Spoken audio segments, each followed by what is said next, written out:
Welcome, Brad. I'm so glad to have you here with me today. How are you? I am fantastic and I am so excited and honored to be here with you today, Catherine. We've been trying for a while to get this done, as we said off air before we jumped on divine timing, and here we are. So I'm just grateful to be here with you. Me too, me too. And can't wait to have this interview with you. You're such an amazing person. My experience with you is just filled with joy, and I wish my audience to hear that. You are in woman empowerment field, hmm hmm and this is truly impressive. Why do you believe that this is important?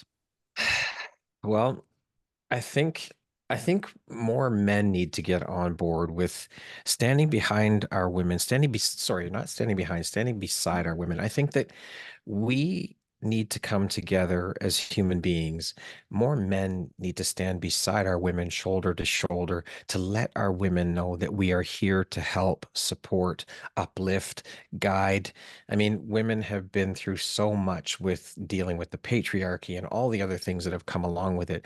So I think it's time that we, as men, let women know that we're here to support and stand beside our women shoulder to shoulder. No one is above anyone. No one is below anyone. Let's stand beside each other as human beings and help lift each other. I think that that's the only way that we are going to be able to get anything done in this world, because let's be honest, men have strengths that women rely upon and women have strengths that men rely upon that each do not have. So we need to come together and unite as human beings to support each other, to take things to the next level, to raise the vibration of the consciousness, to get good done in this world.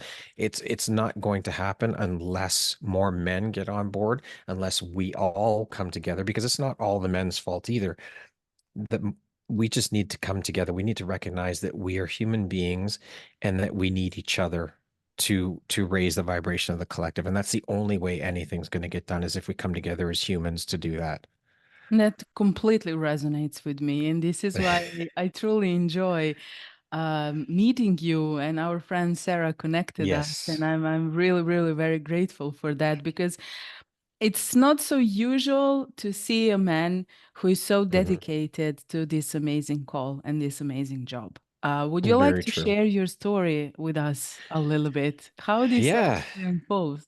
Yeah, sure. Well, I mean, everything, if I look back at everything, I think it all began back in high school. Well, began when I was a kid being raised by my mother and my grandmother, but I think that things started to unfold for me back in high school when I found my first love, my first passion, and that was photography. Um, and going through that journey of being a photographer, learning the art and the skill set of photography, and then fast forward to my corporate career where photography became, I worked in corporate for 12 and a half years as an audiovisual technician at one of the big four accounting firms. And 3 or 4 years into my career there, I was tasked with the responsibility of doing the corporate headshots. Now, all along, I had been shooting and creating art, exhibiting and selling art at art shows around Toronto, but I never wanted to photograph people. My thing was architecture and landscapes and things like that. But through my corporate career, getting into doing the headshots for the corporate staff is where I fell in love with photographing people, which then led into me being mentored by a woman who was a boudoir photographer based in Florida. And I fell in love with her work and the mission and the message behind that genre of photography, with what you can help women accomplish in terms of body acceptance, self-love, self-confidence. And so that's really where my journey into this whole women's empowerment world began, is through the photography piece of it. When I left corporate, I jumped into photography full time and I focused my business on empowerment and photographing women through boudoir photography, and being able to show these women themselves in a light that they don't normally get to see themselves in was incredibly powerful and transformational for me, being on the other side of the lens, but also being a witness to see transformation unfold before my very eyes in my clients was an incredibly powerful and beautiful thing. I often compare it to watching a caterpillar transform into a butterfly right before my very eyes. And being able to impact and give back to someone in that way is beyond words. There aren't enough words, Catherine, to describe the beauty in being able to witness that. It is absolutely incredible to see that happen. I have two daughters. They are 23 and 25, and they are a big part of my why for the photography, for the podcast. And a big part of that reason being is both my girls were bullied in elementary school. My youngest was bullied by both boys and girls verbally and physically. My oldest was bullied verbally. I was also bullied as a kid, so I had an idea of what they were dealing with and going through. But seeing the effects that it had on the girls carry through with them to the different stages of their lives to where they are now as young adults, I still see the effects. They're still prevalent within them. And it breaks my heart that, yes, of course, because they're my girls, but when I took a step back and looked at the situation through a wider lens, the fact that there are hundreds of millions of young girls and women who go through and deal with this on a daily basis and have it affect how they view themselves. They don't love themselves. They don't love their bodies. They don't feel confident in who they are. And so, with the photography piece of it in particular, to be able to give that gift to someone so that they do see who they truly are and they do step into their power and they do step into their confidence is absolutely incredible. And so I thought the business started to pick up traction. I had reached out. Sorry, I'm getting ahead of myself here. I had reached out to seven or eight of my friends who I had met through my photography journey, and I wanted to have a bigger impact because the impact I was having with the photography didn't feel like enough. I mean, yes, it was great to be able to give that gift to people, but I wanted to reach more people. And I didn't feel I could do that through the photography. So I thought, why don't I take the values, the purpose, the mission of the work I'm doing as a photographer and transplant that or turn that into a podcast? So I reached out to seven or eight friends of mine, explained what my idea was behind the platform, what I wanted to do with it, and asked them if they would help me get it off the ground by letting me interview them. We fast forward, I did the eight interviews, was putting out the content, but at that same time, my business started to pick up traction. I was getting more inquiries and more bookings. And I thought, well, I left corporate for a reason. I've got to shift all my time, my energy, my focus to the photography business. So I shelved the podcast, focused on the business. We then, of course, fast forward to March of 2020. We all know how that played out around the world for everyone. And instead of sitting around and complaining about what the world, like so many other people were doing in the world, about what we were going through, I decided to take advantage of the gift of time that we'd all been given and put something good out into the world. That's what we needed at the time, I felt. And so I started reaching out to women on Instagram and explaining my idea behind the platform and what I wanted to do with it. And it just exploded into this beautiful movement, this beautiful community where the women I was interviewing were saying, Brad, I've got a friend, I'll connect you with her, just as Sarah did for you and I, and so many other women have done for me, is connected me with all these other women who are doing incredible things. And I can tell you with every fiber of my being and every bit of my heart and soul, Catherine, this is my purpose. This is why I was put here on this planet, is to do this work, to help elevate women and amplify their voices through sharing their stories. And it has been such an incredible journey for me.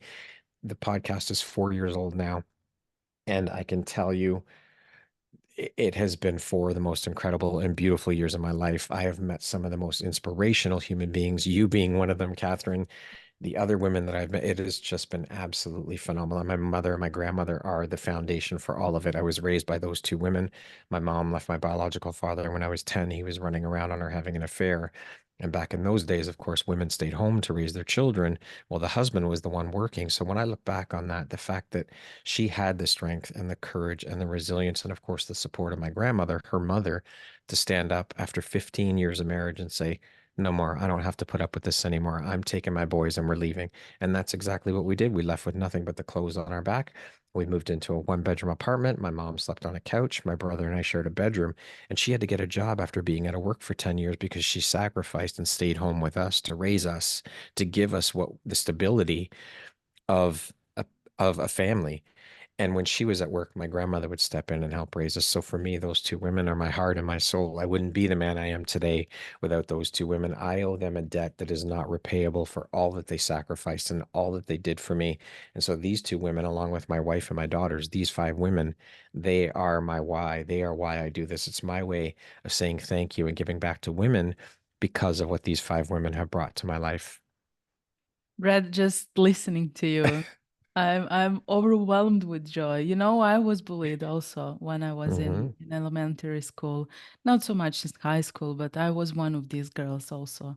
Hmm. And we all really need support.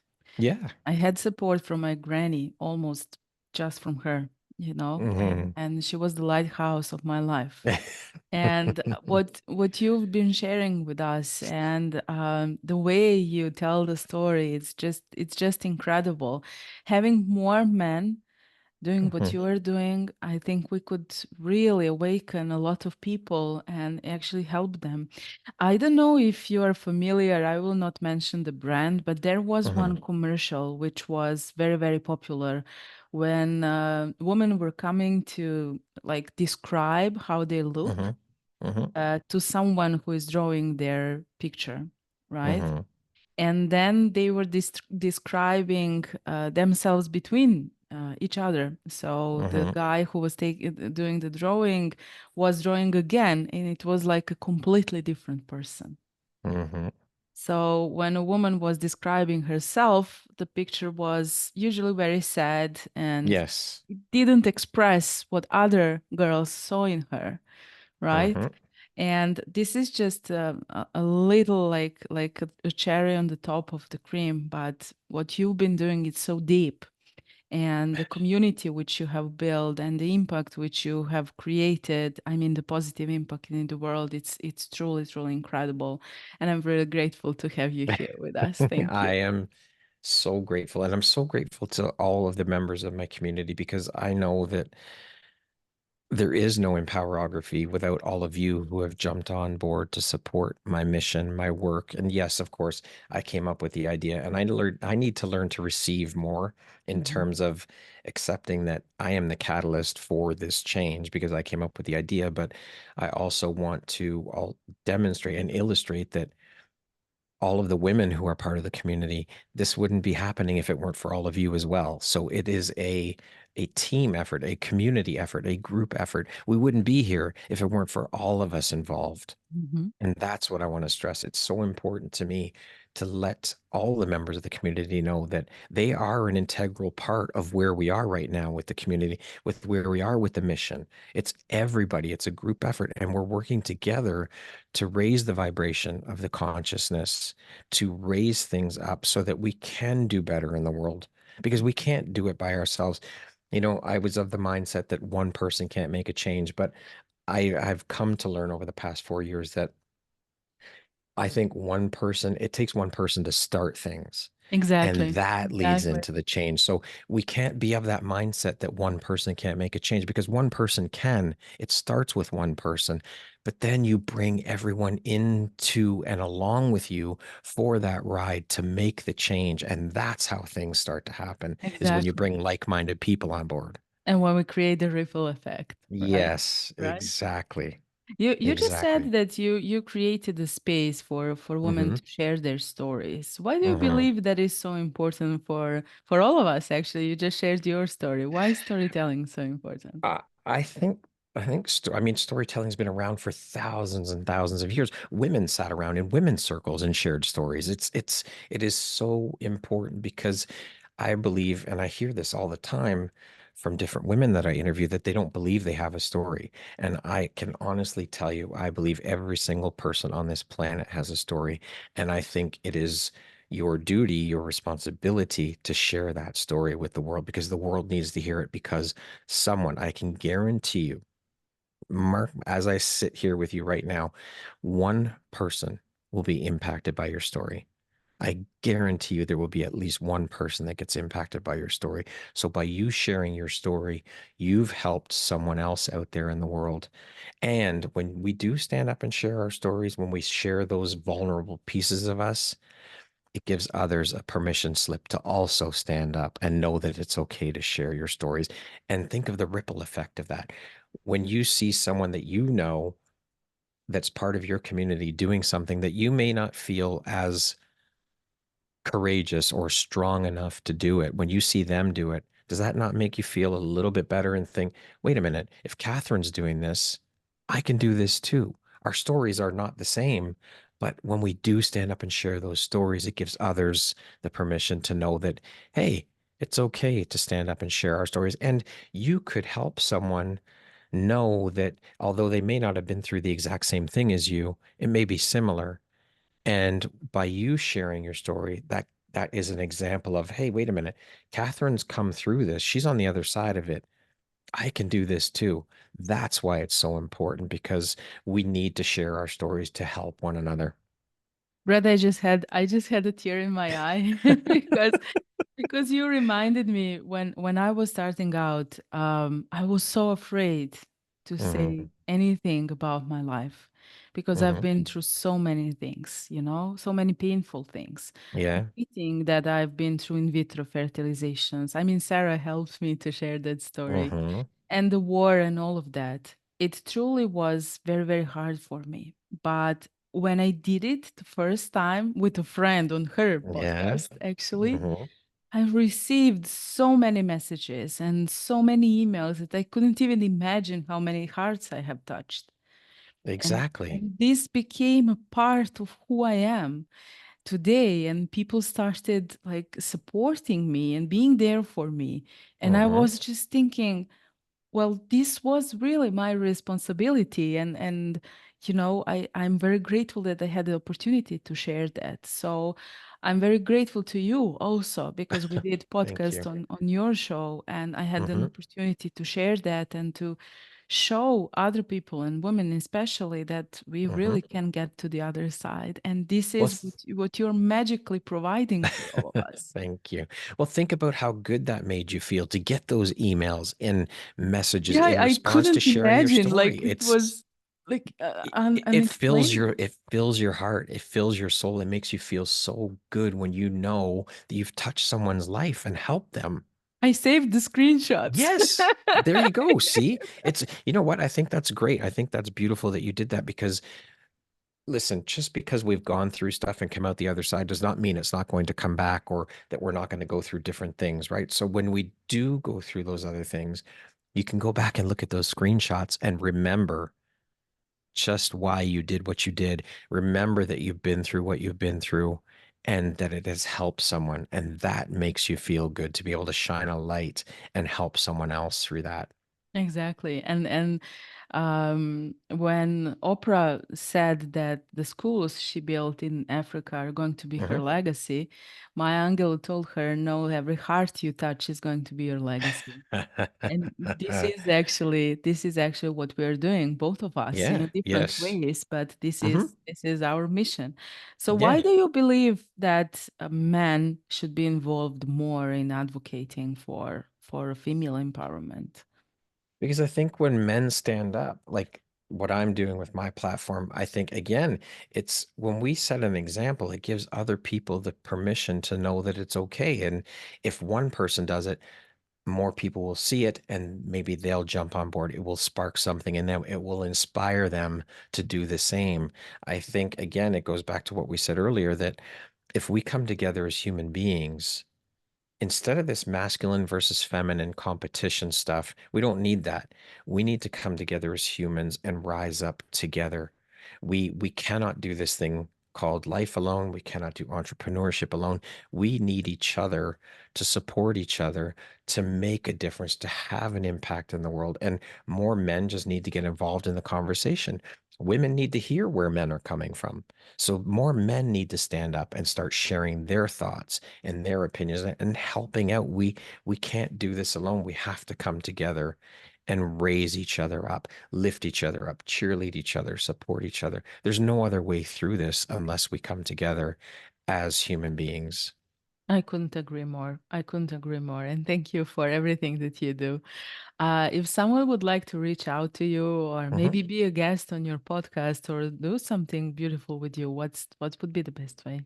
The best way you can, well, there's a few ways. You can contact me through Instagram at Empowerography Podcast. You can go to my website at www.empowerographypodcast.com. Or you could just send me an email at empowerographypodcast@gmail.com. Those are the three best ways to get a hold of me. I will leave the info in the description Thank you. so they can find you. Thank you Thank you. so, so much for joining me today. Thank you for being my guest in this divine timing.